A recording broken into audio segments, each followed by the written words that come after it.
Tarde, estamos aqui de volta, retomando a nossa programação nessa primeira edição do Fórum Itinerante aqui do Oncoguia, edição Nordeste.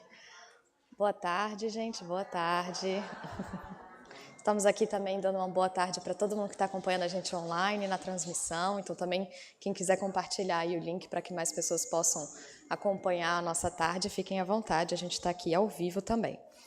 Bem, gente, acho que de manhã a gente passou, né, por toda uma parte quase que de inspiração, realmente, né, de mostrar o que tem vindo aí de novo, né, de novas tecnologias, novas formas de pensar câncer e mostrando que realmente a gente pode ter muita esperança também dentro do mundo do câncer. E, claro, né, a gente fechou ali amanhã com a fala da Luciana mostrando o quanto isso ainda está distante da realidade de muita gente, né, e o que a gente vem acompanhando aqui no Oncoguia é que realmente, em boa parte do país, principalmente para quem está ali no sistema público, né, ainda tem uma distância grande, infelizmente, em relação ao que a gente assistiu aqui dos nossos médicos, né? Opa, agora melhorou. Agora de tarde, então, a intenção é que exatamente a gente pegue todos esses temas e possa ir abrindo aqui para fazer uma discussão mais aprofundada sobre como que a gente pode superar essas barreiras, né, superar esses desafios e pensar em propostas para a solução disso tudo. Tá? Então, a gente tem agora no início, né, uma contextualização da tarde, olhando para o cenário específico aqui, né, e aprofundando na região Nordeste. A gente vai ter uma mesa que vai discutir diagnóstico, que a gente sabe, né, que o diagnóstico precisa ser ágil, a gente precisa chegar cedo nas pessoas, né, para conseguir ter mais chance de cura, mais chance de vida com qualidade. E depois, no final da tarde, a gente tem uma mesa para falar de acesso a tratamento, né, o tratamento efetivo, o tratamento mais indicado para cada caso. A gente também vai fazer uma grande mesa de discussão para fechar aí o nosso dia de hoje, tá bom? Então, para a gente abrir aqui, e aí eu vou trocar o microfone só para enlouquecer aqui a equipe. Som? Alô? Pronto, foi. Vou só passar aqui, muito rapidinho, por alguns números gerais do câncer que a gente conhece e do que a gente vem acompanhando no Oncoguia, que acho que, né, para dar um pouquinho o gosto aqui, o tom da nossa tarde, tá? Então, né, vamos lembrar do que a gente está falando, a gente já viu um pouquinho disso aqui de manhã, né? Então, 704 mil novos casos a cada ano, essa é a estimativa do INCA, né? Com mais de 200 mil mortes por ano também, né? Bastante coisa, o câncer chegando aí, sendo a segunda causa de morte principal aqui no Brasil e das doenças mais incidentes, mais prevalentes da população. A gente tem essa estimativa de 1.600.000 pessoas que vivem hoje, estão vivas, né, ou fazendo em tratamento, ou ali na fase final, em relação que vivem com câncer, tá? Esse é o número de estimativa para a gente ter uma noção também de o quanto está chegando perto, né, de todo mundo. Acho que em todas as falas aqui, né, para além dos pacientes e médicos, a gente conhece, e todo mundo conhece alguém do seu núcleo familiar que tem câncer, que teve câncer, que passou por esse desafio, né? Então, acho que esse número mostra bem o quanto que ele está chegando perto, realmente, de todo mundo. E aí, olhando, então, para a região Nordeste, né, contrapondo aqueles números, se a gente tem 700 mil novos casos por ano no Brasil, no Nordeste são 66 mil novos casos de câncer a cada ano, né? Isso aqui foi para o ano de 2023, mas é a média que segue por ano. A gente tem 60% dos pacientes chegando, né, começando o tratamento em estágio avançado.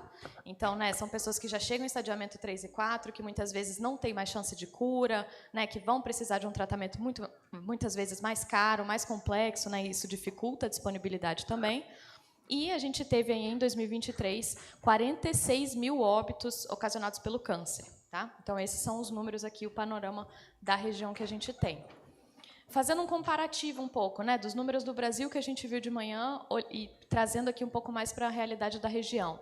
Em relação à lei dos 60 dias, né, que a Luciana contou para a gente, que é aquela lei que define que, a partir do momento que você define o diagnóstico, dentro de 60 dias, aquele paciente tem que estar começando o tratamento dele, né, pela agilidade, enfim, a doença avança rápido. Se no Brasil a gente tem 2 em cada 5 pacientes que demoram mais de 60 dias, né, então dá 46%, esse número já cresce para 52% quando a gente fala de Nordeste. Tá? E quando a gente fala de deslocamento, então as pessoas que precisam viajar, sair de seus municípios em busca de tratamento, esse número no Brasil é 57%, a gente tem um aumento aí de 8% quando a gente fala no Nordeste e vai para 62%. Tá? Então, é esse um pouco aqui dos números que a gente tem. Abrindo um pouco mais nessa questão do deslocamento, né, que eu acho que é algo que grita muito e que a gente precisa realmente pensar e passa por uma série de desafios, né? Não só da gente ter uma concentração de centros e de hospitais, né, nas capitais, na região litorânea, a gente também tem uma questão de regulação, né? O paciente que é encaminhado para um hospital, para um serviço que é muito distante, quando ele poderia ser encaminhado para outro. Acho que tem vários desafios aqui juntos. Esse número, né? Então, que a gente já falou aqui, né, de 62%, ele representa 3 em cada 5, então já aumenta ali mais da metade das pessoas têm que viajar. Quando a gente quebra esse dado por estado, olha a discrepância que a gente tem, né? A gente chega ali no Piauí a 82%. Então, 8 em cada 10 pessoas no estado do Piauí que recebe diagnóstico de câncer precisa sair da sua cidade em busca do tratamento. Olha como isso é impactante, né? Aqui no Rio Grande do Norte a gente tem ali 60% mais ou menos das pessoas que precisam fazer essa viagem, fazer esse deslocamento. Isso tudo a gente sabe que impacta também em qualidade de vida, impacta no acesso ao tratamento, nessa demora maior, né? Se você precisa viajar, você tem que deixar sua família, você tem que deixar sua realidade, enfim, vários desafios que vêm aqui junto nesse número, né? Bem, então, o câncer, né? A gente também já passou bastante aqui, é uma doença, a gente fala que é democrática porque, independente ali da sua realidade, você pode sim, né? Todo mundo está, de alguma forma, suscetível, mas que a gente sabe, né, que é estigmatizante, que paralisa, mais de 50%, né, dos casos já descobertos em fases avançadas, pessoas vulneráveis sofrem ainda mais, a gente também falou um pouquinho disso aqui hoje de manhã, né? Enfim, um enorme problema de saúde pública e, claro, é por isso que a gente está reunido aqui hoje. São muitos os problemas, então a gente vai focar aqui nessas duas principais prioridades que a gente entende no Oncoguia. A gente precisa agilizar o diagnóstico, chegar mais cedo nessa pessoa, né, de forma que a gente ainda consiga que ele seja precoce, para que ele seja encaminhado para esse tratamento o quanto antes, e também agilizar o acesso ao tratamento para garantir que ele seja o mais efetivo, para que ele tenha um cuidado integral e para que a gente ofereça qualidade de vida para essas pessoas. É um pouco disso que a gente vai falar aqui de tarde. Então, eu vou chamar aqui, para me ajudar a contextualizar e contar sobre esse cenário do câncer, né, com foco na região Nordeste, as nossas duas palestrantes da tarde, que vão estar comigo. Então, a Andréia Virgínia Nóbrega de Oliveira, que é enfermeira aqui da equipe de saúde da Secretaria. Por favor, bem-vinda.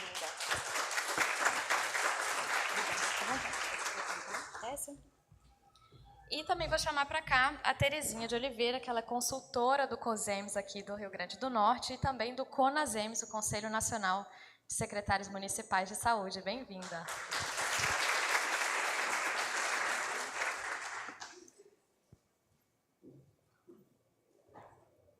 Obrigada, seja bem-vinda. Então, Andréia, eu vou começar por você, para a sua fala, né, que você preparou aqui para a gente contar um pouquinho. Se você preferir fazer daqui ou daí, fica à vontade. Pode ser.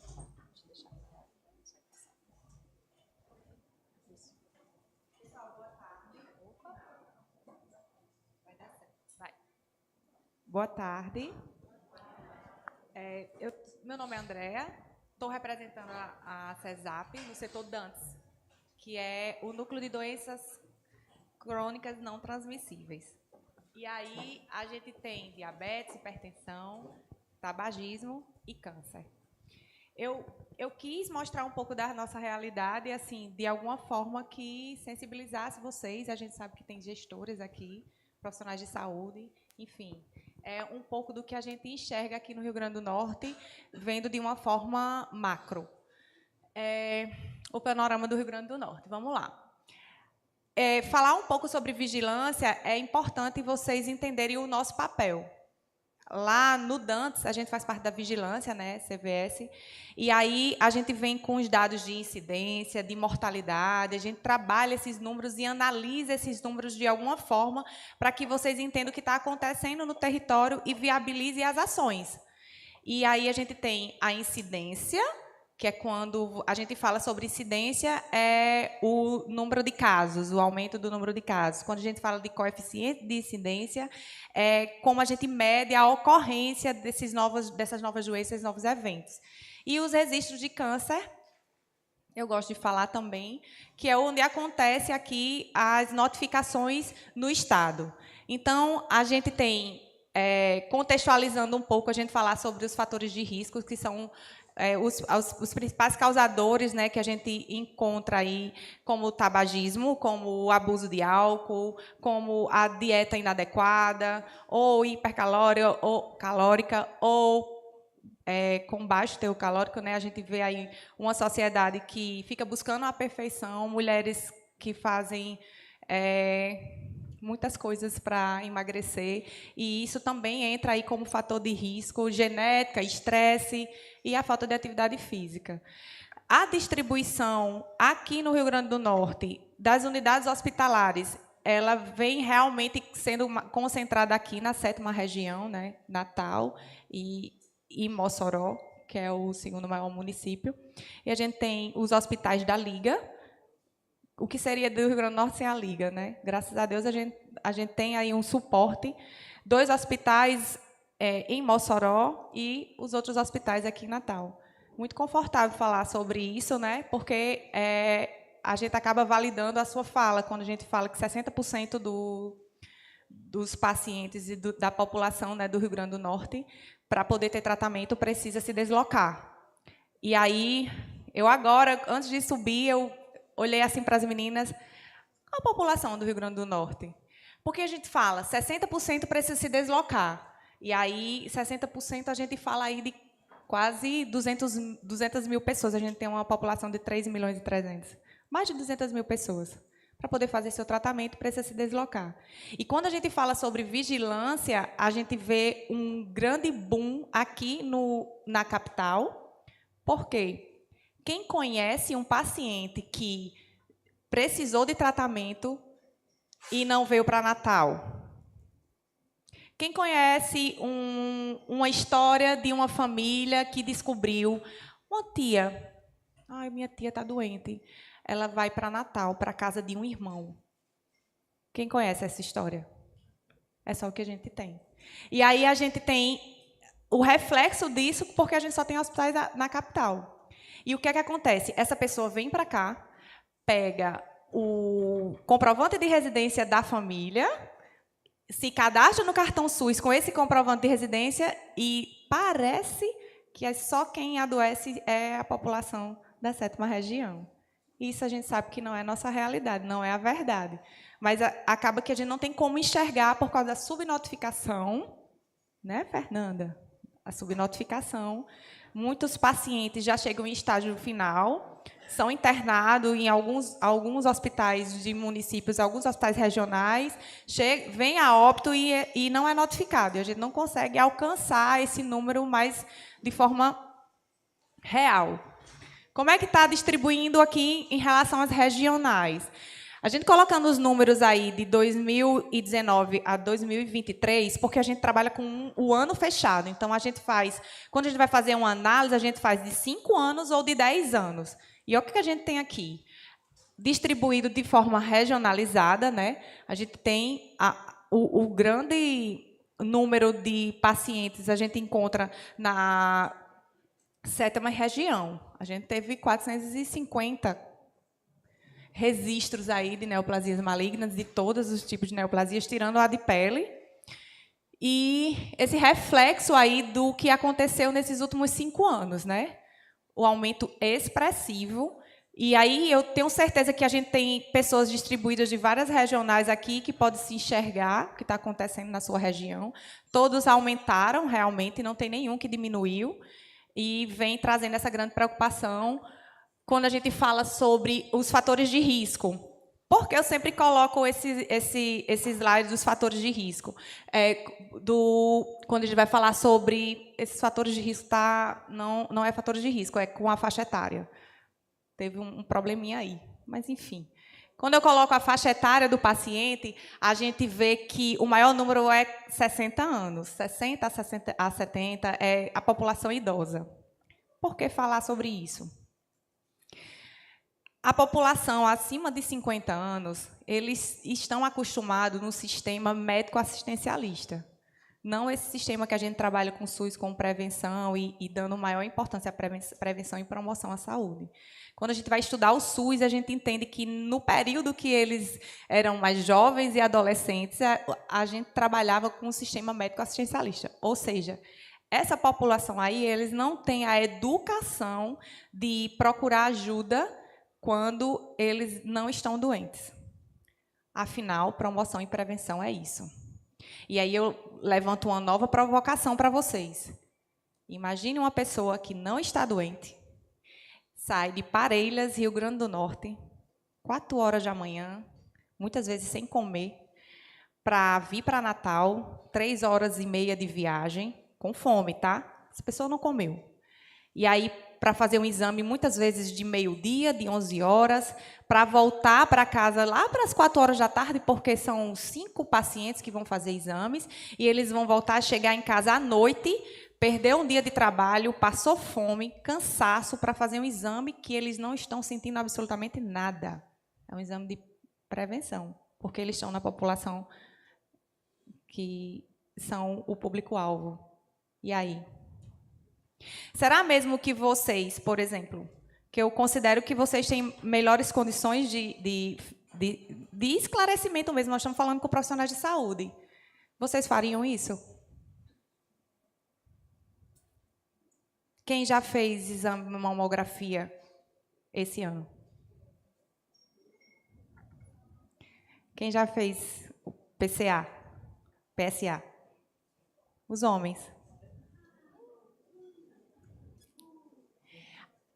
Quando a gente fala, né, sobre a taxa de mortalidade, quando a gente fala sobre o sexo, né, mulheres e homens, a gente encontra sempre o número aqui está equilibrado, mas o homem é maior, por falta mesmo desse cuidado. E aí, colocando quais são os maiores casos que a gente tem aqui, masculino e feminino, próstata dispara. Então, quando a gente vai falar sobre câncer de próstata, a gente tem, eu acho que 2 gargalos que são os maiores. O preconceito, realmente, que o grande fantasma, que na verdade é fantasma, não é mais monstro, porque a Sociedade Brasileira de Urologia, eles já descartaram como exame diagnóstico o toque. O toque, ele é apenas, talvez, um secundário. Não é para diagnóstico, talvez, numa suspeita, possa ser que o médico venha a fazer, mas que isso não é um exame de rastreio. Exame de rastreio. Vamos lá. Falar sobre exame de rastreio. A gente fez uma campanha, Outubro Rosa, e levantou, né, essa grande preocupação de como é que o Estado do Rio Grande do Norte está trabalhando com câncer. E aí a gente pensa, a gente só vai falar sobre os números e os números de exames. Existe um indicador que a gente coloca para as pessoas, para a população, colocar 40%, isso é um indicador, certo? Nessa população-alvo para mamografia e cito, por exemplo. E aí a gente espera que o município atinja no mínimo 40%. Não consegue atingir 40%. O ideal é 100% dessa população. E aí a gente não consegue atingir 40%. 40% de exames realizados, tanto de cito como de mama, certo? E aí a gente vem, conversa com as regionais, conversa com os municípios e aí alguém levanta a mão. Não, no meu município a gente não tem nenhuma fila. Oi? Se eu for tentar marcar uma consulta agora, com certeza eu vou enfrentar uma fila. E se eu estou falando de uma pessoa que tem plano de saúde, como é que seu município não tem fila? Se a gente não promover ações de prevenção e de promoção, realmente esse paciente que não está sentindo nada não vai procurar a unidade para fazer exame, como cito, que é um exame muito chato. E aí, tem ou não tem? A gente precisa entender que, quando eu faço as capacitações de tabagismo, a primeira coisa que eu digo, eu faço um convite. Essa capacitação é um convite para salvarmos vidas. Hoje morrem mais de 478 pessoas por dia provocada pelo tabagismo. O câncer de pulmão é um dos principais. No Brasil, diferente do Rio Grande do Norte, o câncer de pulmão está em primeiro lugar. E por que não essa conversa que a gente está tendo aqui não é um convite para salvar vidas também? Eu sempre brinco, tem uma pessoa que assistiu minha palestra há pouco tempo, eu disse, olha, vai ser as mesmas coisas, certo? Aí ela começou a rir. Vamos lá. Se alguém passar mal aqui, tiver uma parada cardíaca, tem algum médico aqui? Tem algum socorrista? Socorrista? Você ia logo se levantar, parecendo um super-herói, correndo aí, tipo, parou, aí reanimação cardiorrespiratória e, de repente, salvou a vida, tá gravado, à noite, certeza você ia para a TV Cabugi. Aconteceu uma parada cardíaca com como é seu nome? Vitor salvou a vida de Francisco. Quando a gente faz ações de promoção e prevenção, não tem um grande impacto. Mas a gente não só salva vidas assim. E quando a gente faz ações de promoção e de prevenção, a gente salva muito mais do que uma só vida. Só que não vai para a TV Cabugi.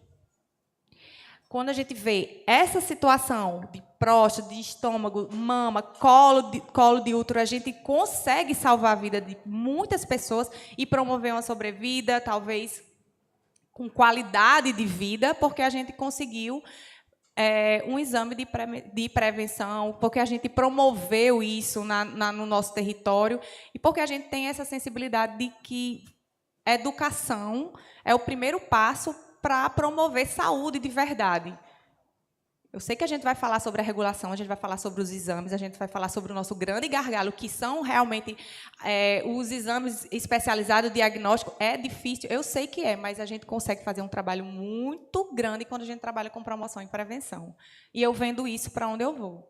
A gente tem aí os exames de rastreio, que só para a gente contextualizar mesmo, né, que é para o exame de mama, a gente tem a mamografia. Colo de útero, a gente tem o cito e o câncer de próstata, mais uma vez. O toque retal não é o primordial, a gente está falando de PSA, e é algo alcançável, é um exame de sangue, dá certo, mas a gente precisa promover isso, trazer isso para os nossos municípios. Quando a gente fala de câncer de mama, a mamografia, a gente precisa atingir o mínimo. Qual é o mínimo? 40%. A gente atingiu 25%. O câncer de colo de útero, que eu coloco em segundo lugar, né? E a gente conseguiu 34%. O mínimo é 40%. Cito, gente, o famoso preventivo. A gente chegou aí e atingiu 34%. E o câncer de próstata, que está em primeiro lugar, né, maior mortalidade, não tem esse indicador, mas, com certeza, a gente sabe a dificuldade que a gente encontra. Bem, nossa, não passei nem um minuto, nem nada, tudo certinho e redondo. Eu espero que eu tenha sensibilizado vocês de alguma forma. A minha intenção não era falar só sobre mortalidade. Quando a gente fala sobre vigilância, a gente fica esperando aqueles números terríveis, que quantas pessoas morreram com câncer de próstata, quantas pessoas morreram com câncer de mama. Eu não queria trazer isso, eu queria realmente promover essa sensibilidade em vocês, trazer aí uma vontade maior de trabalhar com prevenção e promoção, porque eu acho que isso faz a diferença. O Rio Grande do Norte precisa de ajuda, a gente está lutando muito por isso, já conseguimos aí, vai ter o programa, né, que a gente conseguiu para trabalhar com a atenção especializada. Vou passar a bola para você. É um prazer e eu me sinto lisonjeada de estar ao seu lado. Muito obrigada, pessoal. Eu represento Dantes e eu sempre deixo essa frase porque eu acho que, para quem trabalha no SUS, precisa se enxergar assim. A gente não consegue fazer nada diferente se a gente não consegue nenhum resultado diferente se a gente não fizer algo diferente. É loucura, gente, a gente fazer tudo sempre do mesmo jeito e querer resultados diferentes. E a gente precisa fazer alguma coisa diferente, porque o SUS é ingrato, o SUS é difícil, mas eu tenho certeza que cada um tentando fazer a sua parte de forma diferente, consegue resultados diferentes. Eu acredito nisso e eu quero que vocês acreditem nisso também. Muito obrigada. Obrigada, Andréia. Por favor, fica aqui com a gente. Vou passar para a Terezinha fazer a apresentação também. Obrigada. Oi. Eu ia até pedir tua ajuda para dar uma passadinha para mim. Boa tarde. Coisas assim ao mesmo tempo. Eu pedi para me ajudar. Bom, gente, é um prazer muito grande estar aqui com vocês. Eu digo assim, depois do almoço, um almoço maravilhoso com músicos e a gente se manter esperto. E com muito cuidado, que eu falo muito, né? Então, já foi passado. Eu estou, desde o primeiro momento, acompanhando esse momento da Oncoguia aqui no nosso estado, né? E é um prazer muito grande, porque eu acho que veio no momento de mobilizar. O que é que nós estamos vendo aqui? Não é um encontro, é também voltado para profissional, mas é um encontro que trouxe vocês, a maioria, que estão ali no dia a dia, sabem o que precisa melhorar. Então, esse é o primeiro que vai ser para toda a região Nordeste, né? Então, muito obrigada por a gente estar aqui, né? Então, vamos lá. A importância da integração das redes de atenção à saúde, no caso, para a oncologia. Afinal, o que é rede? Aqui no Nordeste, a gente só fica pensando na rede se balançando na beira-mar e tudo assim. Então, nossas redes ainda não estão balançando, gente, porque as nossas redes assistenciais. Nós continuamos com o SUS, que ele trabalha de forma fragmentada, que o paciente vai colar o diagnóstico, ele pega colar, o outro pega isso, e nós não temos um sistema que dê conta. Por isso que nós sofremos muito, tentando construir e desenhar. Eu me sinto confortável em estar nesse momento, eu já fui secretária de 3 municípios, sou funcionária pública federal aposentada, e já fui secretária de 3 municípios e vi de perto, e vejo de perto a minha luta com familiares que todos assim entram numa luta dessa tão dolorosa, e alguns estão até nos assistindo, que eu passei, que não pode estar aqui, né? Mais importância. Então, vamos lá. Então, o que é rede? Redes são arranjos que a gente tem, são aqueles serviços, certo? Me perdoe, assim, aqueles que já sabem, mas eu quero que quem esteja em casa deitado numa rede nos escutando, imagine, a rede são os serviços e as ações conectadas de um modo que você não fuja da integralidade, que a gente viu também o que era o conceito, também já hoje, de integral, é que eu tenho uma assistência integral. Então, é assim que é para funcionar, e é assim que nós vamos lutar. E nós vamos lutar em cada momento desse. O SUS, nesses anos todos, ele está sendo construído, gente. Está sendo aperfeiçoado, está sendo lutado, e ele só vai ser melhorado com a nossa luta, certo? E nada melhor do que qualquer um de vocês. Tem muitas pessoas, alguns meus conhecidos, né, que sofreram tanto já isso. Então, o SUS, ele é necessário que eu tenha uma vigilância, que a vigilância esteja integrada na atenção primária, porque, às vezes, você não sabe nem para que aqueles dados que estão sendo coletados, aqueles dados e que eles tragam algum indicador de alerta. A vigilância é um indicador. Ei, está subindo, está aumentando, não está dando certo. Ei, até para dizer para a gente, as pessoas estão com a vida sedentária, aqueles indicadores que geram tudo isso. Essa vigilância, ela tem que ser, ela está inteiramente ditando para a atenção primária, para a atenção especializada, o que é que eu devo fazer. Né? É necessário que eu tenha um serviço de urgência e emergência pronto para me atender na hora que realmente eu tive uma crise aguda, eu tive alguma situação, e esse serviço nem sempre está aberto. Para a gente, essa urgência e emergência, quando a gente pensa nisso, é necessário que eu tenha um hospital, é necessário que eu tenha um local que me dê o diagnóstico do que eu tenha. E a atenção primária é a minha porta de entrada, é onde eu devo me sentir acolhida, é a porta da minha casa. Infelizmente, nós temos uma atenção primária que, ao longo dos anos, ela foi perdendo isso. E quando veio a epidemia, a gente acabou grupos que a gente já tinha, acabou tudo isso, e ela foi, ela foi passando por um processo de desorganização. É uma atenção primária que precisa estar capacitada, ela precisa despertar. Ela precisa, e normalmente, não, é aquela coisa assim, a gente vem de um modelo hospitalocêntrico, onde a gente já pensa naquele modelo, o médico e o hospital, e a gente não foi capaz de dar essa visibilidade a uma atenção primária e esse respeito e o financiamento que ela merece.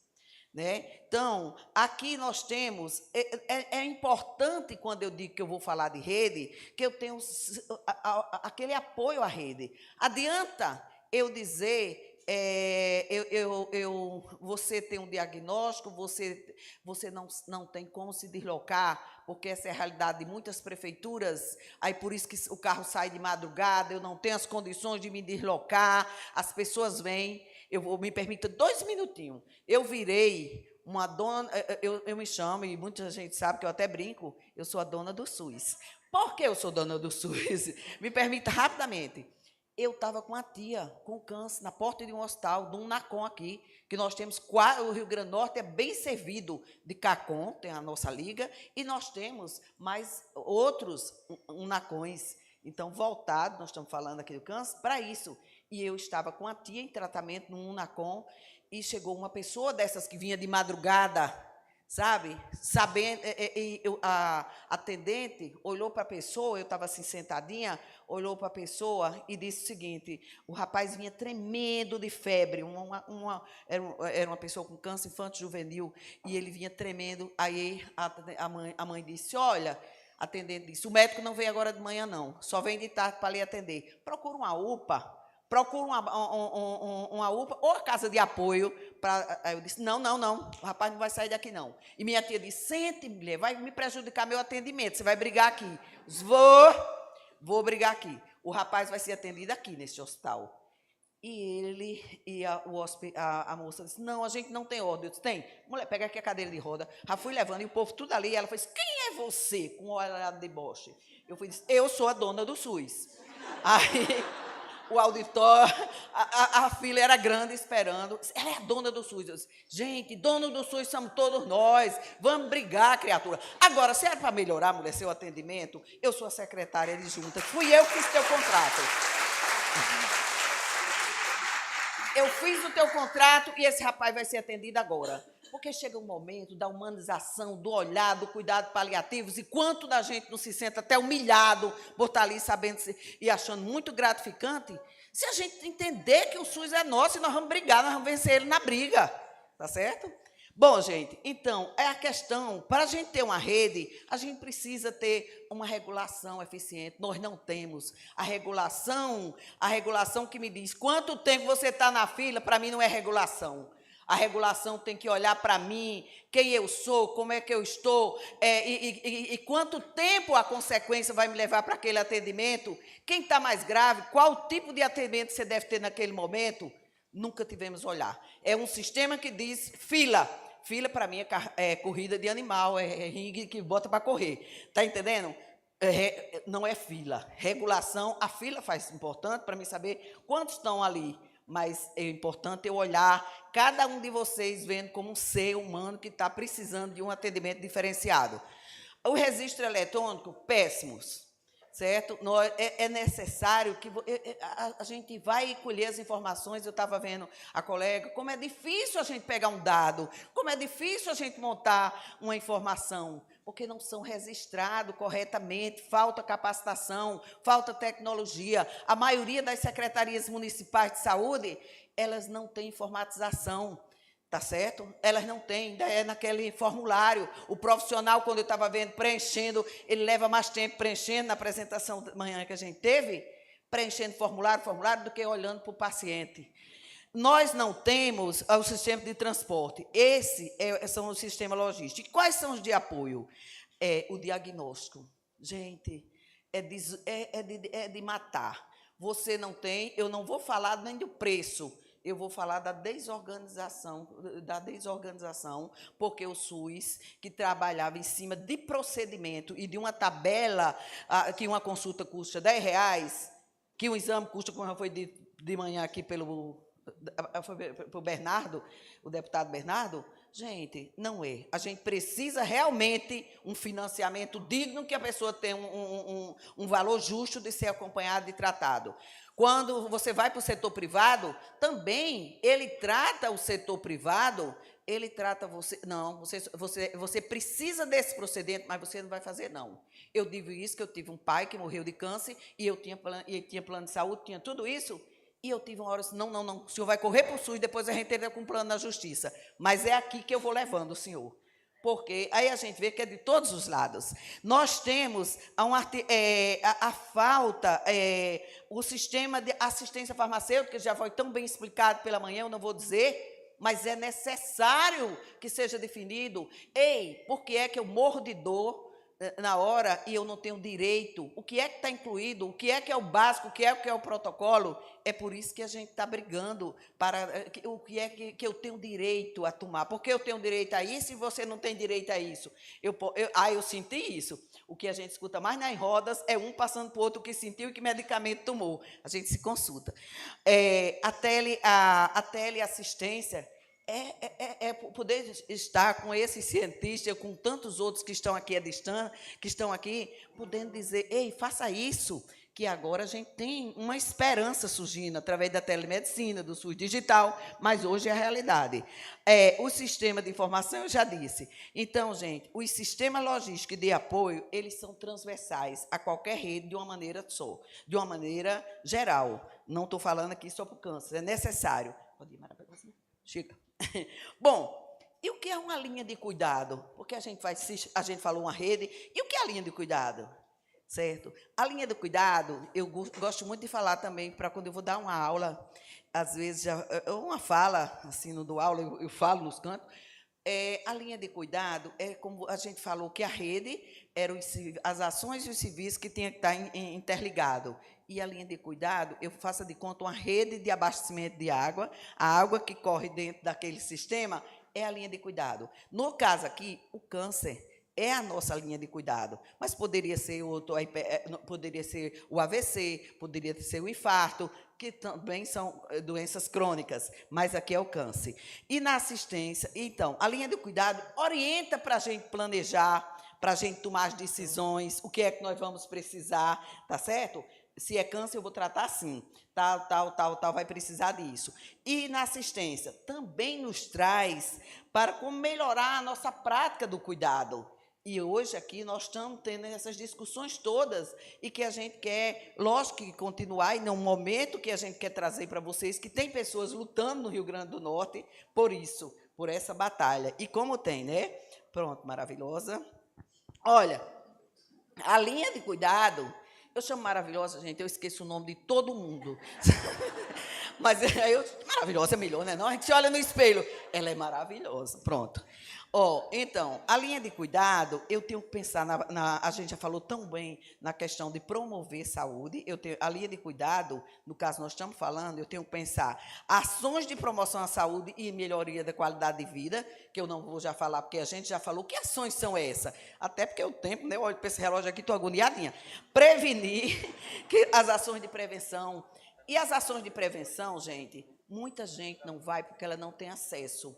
Sabe? A vacina do HPV, a outros exames, a mamografia, às vezes, não tem. Não é só porque não quer ir, não. Está entendendo? A população é quem menos tem culpa.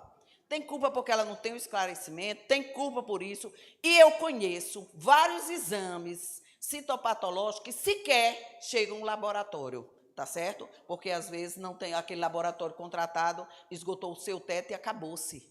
E a gente tem brigado muito isso. Então, por que é que não diminui? Né?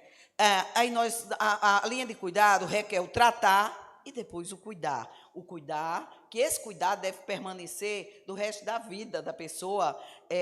Você tem que criar vínculo. E a unidade primária é onde esse canto, onde você vai criar o vínculo. Você pode estar no maior hospital do mundo, mas você vai voltar para o seu território. Você tem que ter alguém lá perto que lhe acolha, sente, converse com você. E a gente foi perdendo isso ao longo do tempo. Isso não é um privilégio do Rio Grande do Norte, não. É do SUS do Brasil todo. Pode ir, maravilhosa. E aqui a gente vai, os fatores de risco, né? A gente já repetitivo, né? Alimentação saudável, a vacinação do HPV, o controle da exposição ocupacional. Aqui nós temos regiões do nosso estado que as pessoas se expõem muito a inseticidas, a essas coisas, que pode ser resultado hoje de mais câncer numa região que precisa de pesquisa, que precisa de estudo. Certo? Inclusive, eu tô num grupo de estudo desse, porque minha família toda tem câncer de pulmão e trabalhava com essas coisas, mas eu não quis nem tirar o retrato, sabe, gente? Com medo de ver, quanto mais uma tomografia. Aí, a prevenção, a exposição ao sol, demais. Ao câncer de pele que a gente tem, né, demais, um nordeste, um sol quente, a população, muita gente branca, né, que mais rápido tem. A prática de atividades físicas e assim vai. Pode ir, maravilhosa. Aí aqui a detecção precoce. E o que é isso, né? A gente já falou também, o exame, nós precisamos precocemente. Por que a gente precisa detectar? Porque em câncer, tempo é ouro. Aí aqui vem a questão do rastreamento, para que é que serve, também já foi bem explicado. De manhã, a gente vai passando. Está zero. Bora, então, quando a gente fala na detecção precoce, nós temos um fator primordial, é o tempo. É o tempo que eu levo para descobrir, o tempo que eu levo para o tratamento. E, normalmente, eu já estou com os sintomas. E dos sintomas para lá, o que aconteceu? Né? Pode ir, maravilhosa. Aqui, esse gráfico foi apresentado na tripartite, semana passada, que a tripartite é onde sentam estados, municípios e a União, para aqueles que não sabem, e votam todas as políticas públicas, certo? Então, aqui ele diz o seguinte, foi feito um estudo relativo ao ano 2022 e 2023. Por exemplo, o amarelinho claro são pessoas, o tempo do início, que ele descobriu, para o início do tratamento. O amarelo claro não tem informação, ou veja, 53, eu estou passando no ano 2023, 53,4% das pessoas com câncer não sabe quanto tempo ele levou.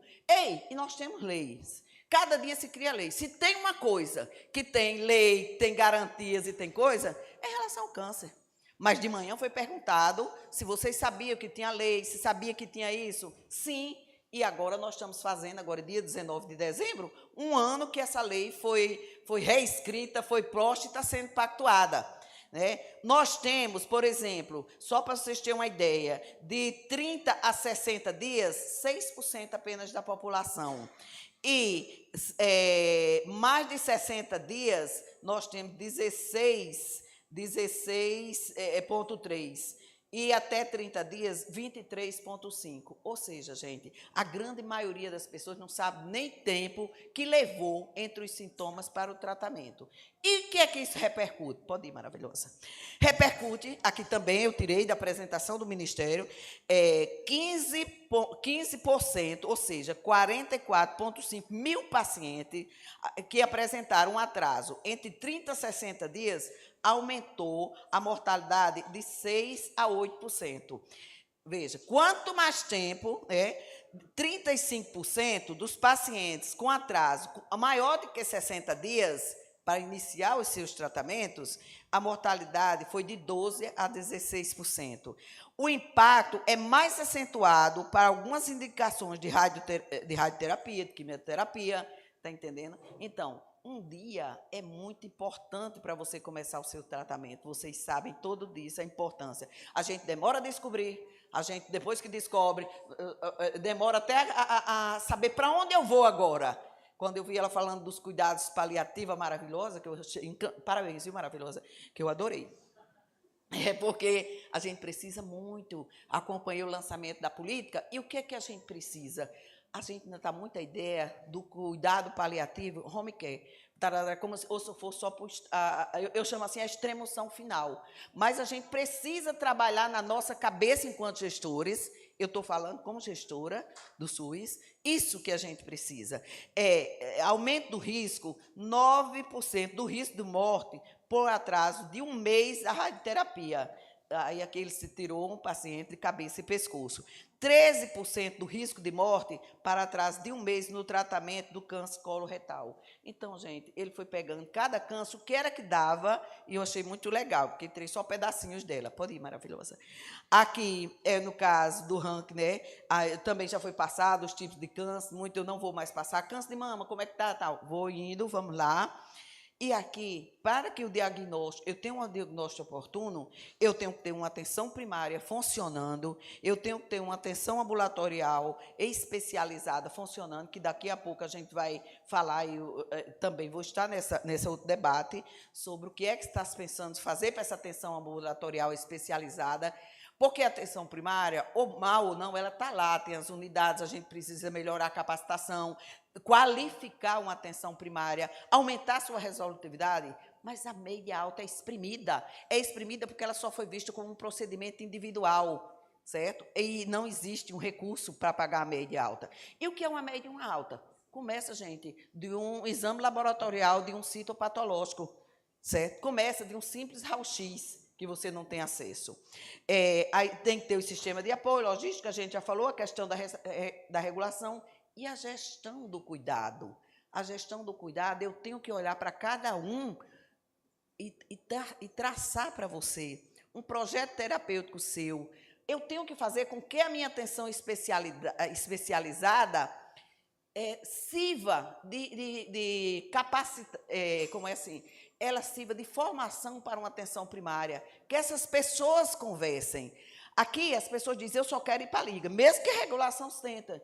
E por que eu só quero ir? Eu ri porque esse meu parente, essa minha parente está em tratamento, ela disse o seguinte, acho tão bacana, meu caso está sendo estudado por um grupo de médicos, está sendo estudado por isso, está sendo... Eu me senti acolhida. Então, e é só o médico? Eu preciso estar sendo... Mas você sente que alguém está olhando para ela como alguém especial, estudando o caso dela. Então, cada caso é um caso. E a gente precisa ver. Maravilhosa, pode ir. Bom, aqui também foi da apresentação do Ministério. Ela vai fazendo o que é que eu devo fazer, que ações eu devo fazer na promoção, que ações eu devo fazer no rastreamento, diagnóstico. E aqui vai até a parte da cirurgia, a radioterapia, a quimioterapia. Nós tivemos planos que a gente chamava para linhas de cuidados específicas. Inclusive, eu estava na Secretaria de Saúde na época e a gente construía, mas o plano não começava da atenção primária. O plano começava com as CACONs, eu ia definir qual era o tratamento, qual era esse de alta complexidade, como ele chamava, certo? Mas a gente tem que voltar e estudar essa linha como um todo. Maravilhosa só. Tá terminando, viu, gente? Aqui a gente vai falar daqui a pouco. Inclusive, aqui eu estou deixando também, no QR Code, essa portaria que ela agrupa os números de paciente. Aliás, por exemplo, quais foram os principais cânceres que o Ministério, daqui a pouco a Vânia vai falar, a questão do câncer de mama, câncer de próstata, câncer de colo de útero, câncer gastro e câncer coloretal, não é isso? Então, gente, esses são os principais grupos que o Ministério começou agora. Não vou me deter, porque vai ser o assunto para daqui a pouco, né? Não vou levar falta. Mas eu estou deixando aqui a portaria na íntegra, porque, às vezes, alguém quer olhar. E o que foi? E que tipo de procedimento é esse? Qual é que está dentro? Como é que eu cobro? Sobretudo os serviços. Pode ir, maravilhosa. Aqui também foi da apresentação do Ministério, semana passada, na tripartite. Então... mostrando que, por exemplo, os pilares do tratamento do câncer, a cirurgia, a radioterapia e a quimioterapia. 13% das pessoas que estão aqui no centro, elas utilizam esses três tipos de tratamento. 38%, no caso, fazem cirurgia, aliás, 81% cirurgia, 39% radioterapia e 29% químio. E alguns faz todo junto. Então, esse serviço é necessário. Agora, eu preciso saber quantos tomógrafos eu tenho, quantos para dar conta em tempo, quais são os serviços que eu tenho. E para quando o atraso não foi tanto para chegar aqui. Porque aqui, às vezes, existem prestadores que pegam daqui, mas o atraso foi até chegar aqui. Pode ir. E aqui, a importância da integração dos serviços em rede, eu voltei no tratamento do câncer. Essas bichinhas falam devagar, eu não gosto disso. É porque ele permite um acesso facilitado. Porque vai mais devagar do que eu. Um acesso facilitado, um cuidado holístico. E a gente já falou, eu acho que na fala dela, na fala de todos nós aqui, a gente falamos do que é esse cuidado.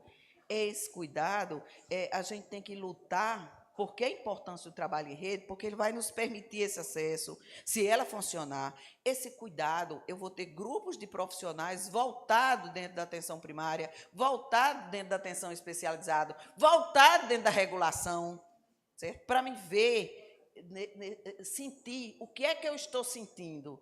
Eu digo assim, venha desabafar. Eu até brincava, vamos procurar um psicólogo. Mas como é que vai pagar o psicólogo? Minha Nossa Senhora. Então, por isso que a gente precisa tanto, e é nessa hora que a gente serve.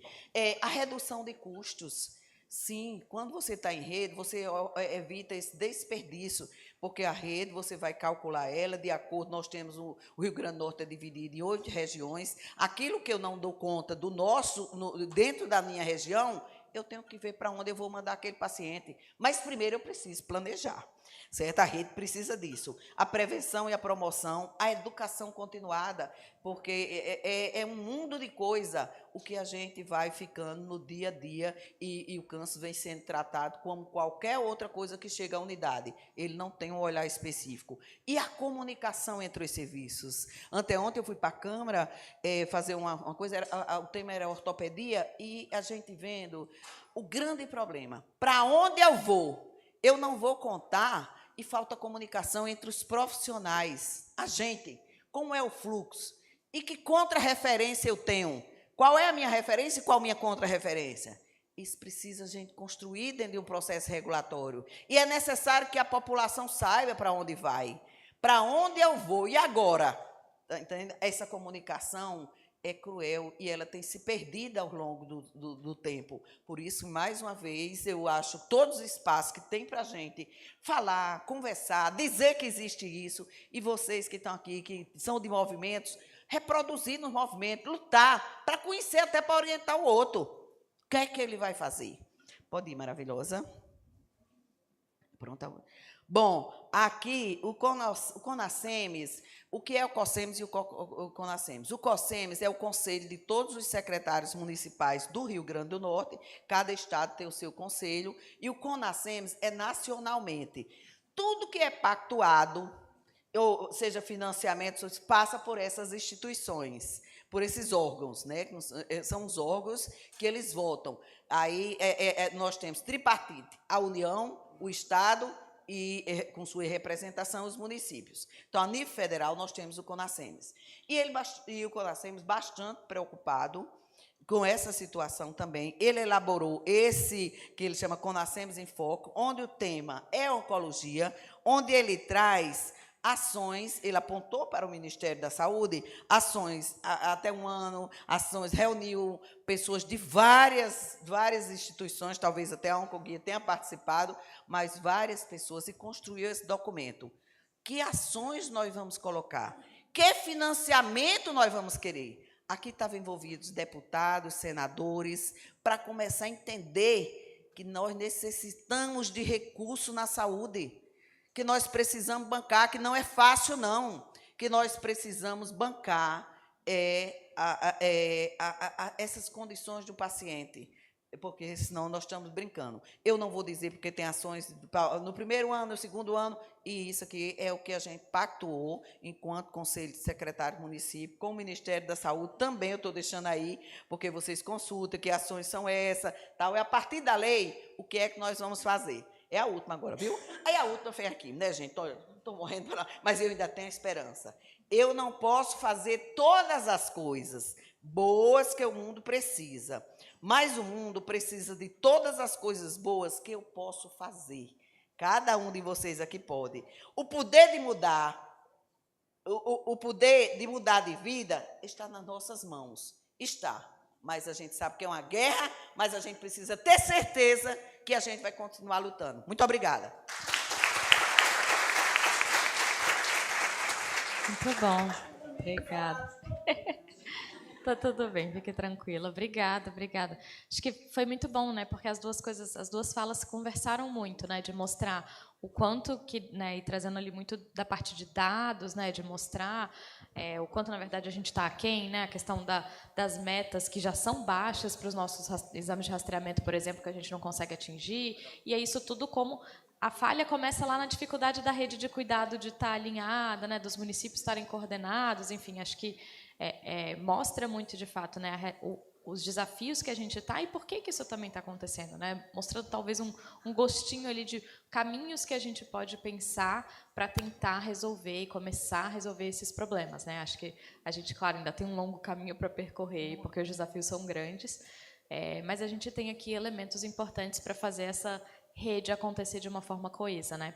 Eu queria, né, só para a gente fechar aqui essa nossa parte inicial da tarde, chamar a doutora Carla aqui para se juntar com a gente, porque eu acho que, né, dentre as nossas falas aqui, né, de Secretaria de Saúde, de conselho que está ali em contato com todas essas redes. E bem-vinda, doutora Carla. Acho que a gente tem um terceiro pilar importante aqui, que é ali, né, dos profissionais de saúde que estão na ponta, dos serviços que estão atendendo essas pessoas, né? Então, você também, para poder contar um pouquinho, né, da visão de vocês em relação a esse cenário que a gente viu aqui de como está o Rio Grande do Norte. Bem-vinda e obrigada. Obrigada, Helena. Obrigada pelo convite de poder compartilhar um pouco da visão de oncologista, né? Alguém que está na ponta. Então, enquanto oncologista, há 30 anos, eu venho acompanhando a evolução dessa especialidade. E há 30 anos, quando eu terminei a residência, quando eu fiz residência, o que a gente se preocupava era com desfecho. Então, eu tinha um paciente com câncer de pulmão, eu tinha um paciente com câncer de mama, eu queria que ela sobrevivesse o máximo. Não é? E, muitas vezes, para isso, os tratamentos eram muito agressivos e o que importava para o paciente não estava em cima da mesa para discussão. Era o que o médico achava que podia oferecer uma maior sobrevida. Ao longo desses anos, a gente foi vendo a oncologia evoluir. E aqui eu parabenizo a Oncoguia, né? A fantástica apresentação que a gente teve ao longo do dia, pela manhã, a palestra de Nivaldo, depois de Fernando, trazendo o que a gente tem de evolução na oncologia e como isso vem transformando as vidas dos pacientes. E também a você, André e a Terezinha, por trazer a realidade, a vida como ela é.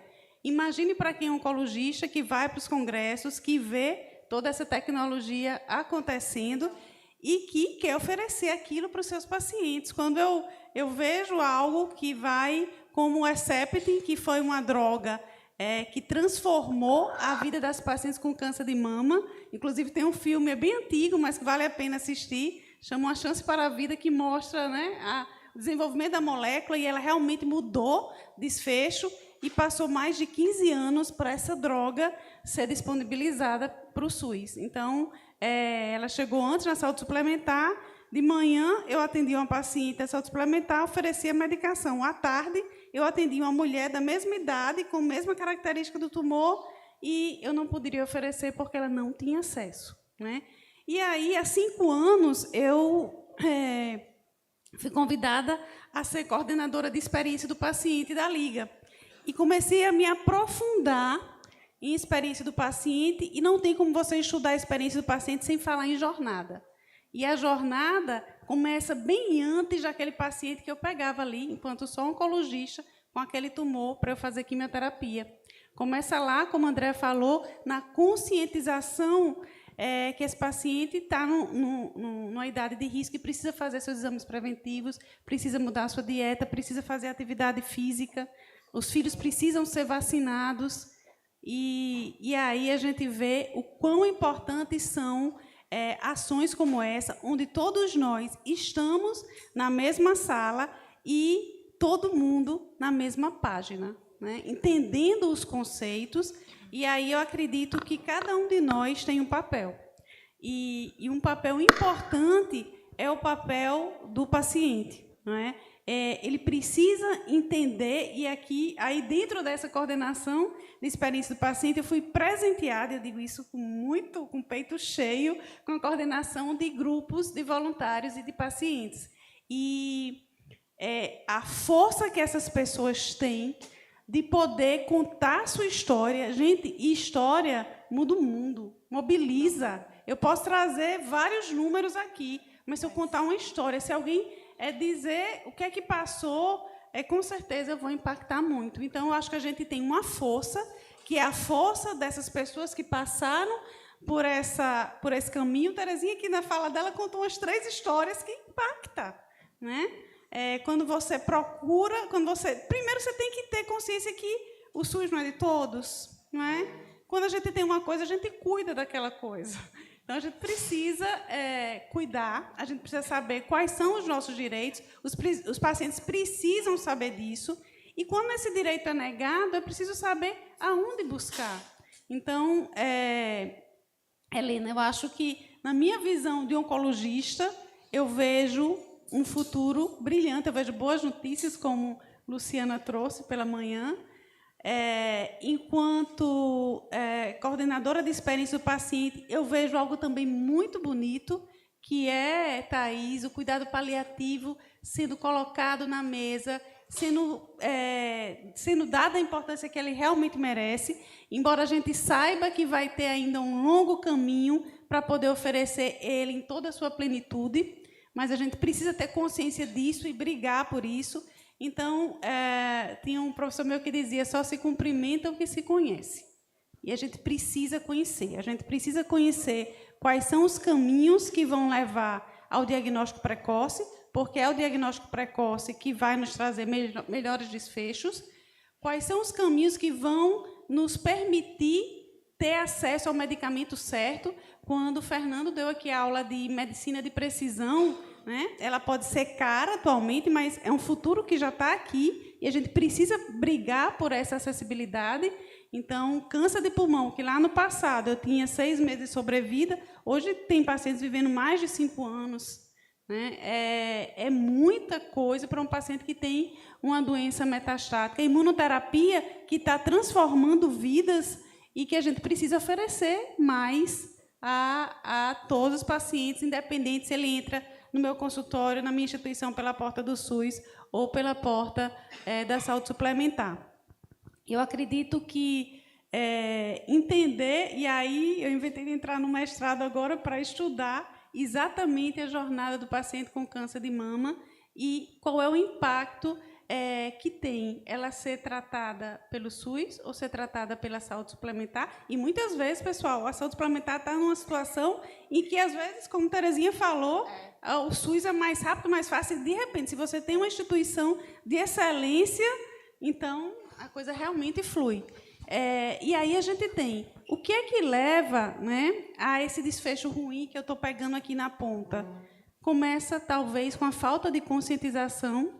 Eu não sei, talvez que a mamografia tem que ser feita nessa idade, ou eu estou com um determinado sintoma e alguém na atenção primária não foi treinado devidamente para detectar aquele sintoma como um sintoma de risco, ou eu sei tudo isso. Eu vi as campanhas de conscientização, eu acompanho o Oncoguia, mas eu não tive acesso. Quando eu fui marcar a mamografia, demorou. Quando eu fiz a mamografia, demorou para sair o resultado. Quando saiu o resultado, me mandaram para o mastologista, eu demorei a marcar. Quando foi, aí marcou a biópsia. Aí faltou a imunistoquímica. Eu não sei qual é o tipo de molecular do meu tumor, então não vou poder começar o tratamento. Aí eu espero, e aí eu vou chegar no oncologista com uma doença já avançada, e o desfecho provavelmente não vai ser igual ou tão bom quanto se eu tivesse, naquele momento em que eu já alertada da prevenção, tivesse procurado e tivesse acesso a isso. Então, a navegação é importante, saber colocar no lugar certo da fila aquela paciente que tem um risco maior, e eu acredito que o paciente certo, sendo tratado no momento certo, da forma adequada, com o medicamento correto, ele ia sair muito mais sustentável para todo o sistema de saúde, que a gente também tem que pensar nisso, não é? Na sustentabilidade do sistema. Por isso, a dificuldade, enquanto médica, né, a minha angústia, os meus dilemas éticos, quando eu estou na frente do paciente, que eu preciso oferecer o melhor para ele, e eu sei que muitas vezes é para ele que tem uma medicação adequada, vai trazer mais angústia, mais dor, mais dificuldade, e muitas vezes ele não vai conseguir acesso a isso, né? O que fazer? Eu divido essa angústia com todos vocês para que a gente consiga pensar diferente, como a Andrea trouxe aqui, para encontrar uma solução melhor para os nossos pacientes. Muito obrigada, muito bom.